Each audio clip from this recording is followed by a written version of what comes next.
Good morning, everybody. Happy Friday. We have an amazing show for everybody today. What do we have, Krystal? Indeed, we do. So we've got a fantastic reporter on from Georgia. He's a guy we actually had on during our Rising Battleground segment. He's become the guy on the ground in the state of Georgia, Greg Bluestein. That state certifying their election results today, so we're going to get an update from him on that and how the Senate races are unfolding there as well. We have the one and only David Sirota on. He's going to talk about what we know so far about the Biden administration, some very discouraging new signs that we're getting there. But we wanted to start with whatever happened yesterday with this Giuliani press conference. The entire nation was riveted yesterday. That's one word for for New it. York City Mayor Giuliani doing a hour 45 long press conference on election fraud. So this was the Trump campaign touting it. This was the Kraken, by the way. I've been talking about how they were going to release the Kraken. This is what they claim is the Kraken. However, went off to a little bit of an inauspicious start when the former New York City mayor began enacting a scene from My Cousin Vinny in order to make a point. Let's take a listen. Did you all watch My Cousin Vinny? You know the movie? It's one of my favorite law movies because he comes from Brooklyn. And when the nice lady who said she saw, and then he says to her, how many fingers do I got up? And she says, 3. Well, she was too far away to see it was only 2. These people were further away than my cousin Vinny was from the witness. They couldn't see a thing. Now, I don't know. You're going to tell me that 60 people are lying? So that's just trying to explain that is real fun. He's talking about poll watchers being too far away. That is the first and only case that the Trump campaign has actually won in court. They're currently 1 for 30, which we'll get to in a little bit. That only case they got was, okay, they can stand a few feet closer in terms of poll watchers. Which they got to do, by the way. Yeah, which they have to do. So in terms of the rest of the evidence that he presented some affidavits. He had hundreds of pages in affidavits. Something he said were actually hundreds of affidavits. Actually, it was just the number of pages. Whenever you look at some of those affidavits, however, it included much of the evidence which was presented in Pennsylvania state court and was actually thrown out. And so you can see that some of the stuff that they were presenting had already been presented in a court of law. And one of the important things to note is that he kept alleging and using the word fraud. However, whenever he's been appearing in the state of in court and under oath, he's said, quote, this is not a fraud case. Yes. And so this was important to understand. And he laid out, several instances, again, about affidavits and more. But look, I mean, the path is just dwindling here. Like Georgia certifies today. Michigan, Pennsylvania, and the rest, I think, certify within the next 5 days. So if they're going to prove it, and if this was the Kraken, this is just not going to cut it. There's nothing here. Let's be clear. The path is not dwindling. Yeah. There is no path. And these people know it, by the way. I mean, this shouldn't even be viewed as an effort in earnest to overturn the election results, although I'm sure if they had a path to doing that, they would. Rudy Giuliani, though he acts like an insane person sometimes, he's not a stupid person. He knows that there is no path for them to be able to overturn these results. But he has to justify a very high daily fee.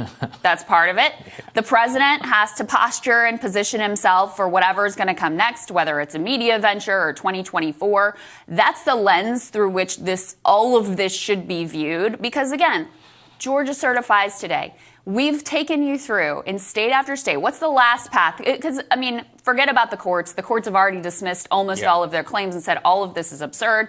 As we've taken you through lawsuit by lawsuit, even if the courts hadn't already dismissed all those claims, there was not enough there to overturn the results of this election anyway.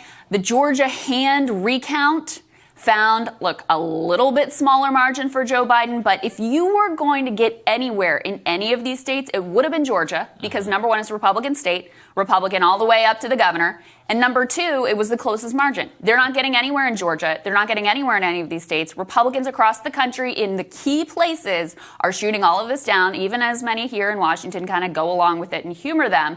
So this is all about posturing and positioning at this point. And so all of this should be viewed through that lens rather than that this has any chance ultimately of succeeding. Yeah, and as it gets a little bit closer, they're starting to pull out the big guns. I mentioned the Kraken, Sidney Powell, the former lawyer from Mike Flynn, coming out yesterday with quite a theory. Let's play that one.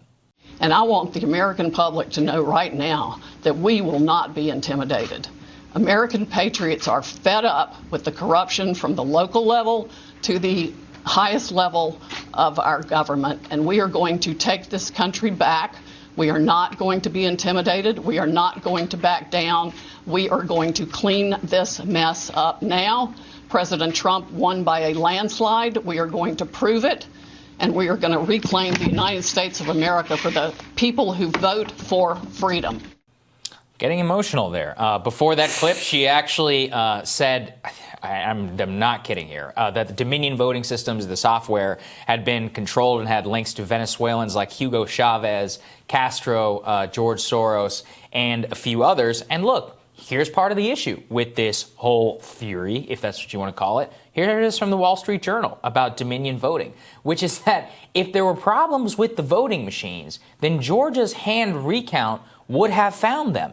And this entire theory stems from the idea that not a few votes, that tens of millions of votes were changed by Dominion voting systems to Joe Biden. I mean, from Donald Trump to Joe Biden, or were outright deleted in the first place. And look, we'll play for this clip later in the show, but every time Powell has been pressed for evidence for these claims, she has come up with nothing. Even Tucker called her out last night on his show. And she claimed this morning on Fox Business that he was harassing her by asking her for evidence. For evidence. She was like, well, I sent him an affidavit. I mean, that doesn't mean anything. That means literally nothing. I mean, this theory is insane. Yeah, it's George Soros and Venezuela and Cuba are controlling. Actually, it's not even Soros. It's like a board member who is connected in some way to Soros. It's completely bonkers. And and also, by the way, the great President Trump had such an overwhelming performance, winning, however, 40 states or whatever, that it actually broke the system. And that's why you saw these breakdowns. I mean, again, look, if there was evidence there, we'd talk about it, we'd analyze it, we'd look into it, we'd be the first to admit it. In the country, right? We have no dog in this fight. We would look into this, but there is nothing there. And even the people who have been supportive of President Trump, like Tucker, are starting to go this is ridiculous. And that is part of why this actually does piss. I mean, there are a lot of reasons why it pisses me off. But one of the reasons why it pisses me off is, you have a lot of people who have really put their faith in President Trump. Yeah. Really. And that is a precious thing. When someone trusts you, when someone believes you, when someone puts their faith in you. And for weeks now, they've been dragging it out. It's coming. Just be patient. Mm-hmm. Just wait. The evidence is coming. The big reveal is coming. And this was the big reveal, and there was absolutely nothing there. So again, the Dominion thing, completely debunked by the fact that they did the hand recount in Georgia, and the results, there were 2 counties that had forgot to put a flash drive in or whatever. They fixed it. Which is bad, but they did fix it. But that's just common incompetence. That happens, okay? That's not nefarious. That's just incompetence. And that happens in every single election. It's not fraud. Then you also have, how's it going in Michigan? Someone went through, we talked about this a little bit before, the affidavits that had been signed in Michigan. So, we have all these affidavits of people who allege fraud. And we talked about this a little bit. This is the one, I think, where someone was like, a union official was looking at me the wrong way. And, the PA system was too loud. Yes. Someone told me go back to the suburbs, Karen. Right. Those were the types of allegations here that, didn't even allege fraud. They alleged, people were made uncomfortable. And there's certainly no allegation here that represented widespread fraud. So that one ultimately went nowhere. And I believe, if I'm not mistaken, that whole lawsuit the Trump campaign actually withdrew on their own from the courts in Michigan. Meanwhile, in Arizona, here's how things are going there. They lost their 30th now election lawsuit, this one in the state of Arizona. The idea here, this was from the Republican Party lawsuit. They wanted to force a new audit of the Maricopa County ballots. It's, of course, the largest and most Democratic area in the state. And not only did the judge dismiss the case, Maricopa County Superior Court Judge John Hanna dismissed the case with prejudice, which means that they can, not only is it gone, but they can't try it again. So that's it. That's the end for this one. So, it's dead. Look, again, yes, every election, there are legal challenges, there are things that are contested, totally normal. Those are being thrown out in court, number one. Number two, it is not totally normal for the president to just like baselessly deny that he lost the that has never happened before. And do I think that it's going to lead to the election results being overturned? Absolutely not. Like none of this is panning out, and even some of their biggest supporters are starting to go, come on, guys, there's nothing to see here. But is it a good thing for the country? Of course not. Like, you're going to have millions of people who really believe this crap. Yeah, they are. And go into, the Biden presidency thinking that they were robbed and that the election was stolen and that there's no longer a democracy in this country. And look, there are a lot of problems with this democracy in this country. We'll be the first ones to tell you. But when you have this, and we saw it with the Democrats last time around with Russiagate, when you have this play out election after election where a large proportion of the country does not believe that the results were free and fair, it's a really dangerous place to be. Well, it also depresses turnout if that's something that you want. If you don't believe that your vote matters, then why are you going to come out and vote? For example, if you want to win some Senate runoff races in Georgia. Maybe. That seems important. I also want to say another note about Georgia. I keep hearing about this. Oh, hand recount is not the same because they need to verify signatures. Look, in order to vote absentee ballot in Georgia, they already do pre-verification of signatures. The amount of bad faith electioneering and election analysis, and apparently, by the way, everybody's a statistical sampler now. Oh, if you look at the shut up! I don't want to hear it anymore. Okay, I took intro to stats and I know more about it than most of you morons, and I don't actually know all that much either. And whatever it comes to, if you look at the balance and then this and then the projections. No, most of it is just the fact that they don't understand mail-in balloting, or they're interpreting statistics in extraordinarily bad faith in order to project a narrative. And I'm really getting fed up with this nonsense because, look, like you said, Sidney Powell, look, if you got the evidence, let's do it. We'll play the Tucker show. As he said, he's like, look, we put up evidence of UFOs here. He's like, we're an open-minded show. Yeah. And you've got nothing. And it's the same thing over and over again. And they're just going out there and just putting out nonsense. And like you said, it bothers me. There are millions of people, and I know many of them, many of you, who deeply trusted Trump because he told truths about the elites, about the system, that you had felt viscerally in your bones for years. And then no one else had the balls to say. Nobody else had the balls to ever say that and to come up here and stick a middle finger in front of all the people who want to keep you down. So I get it. I really do understand it. But I think that is being used cynically by a lot of these people because they want to make a lot of money.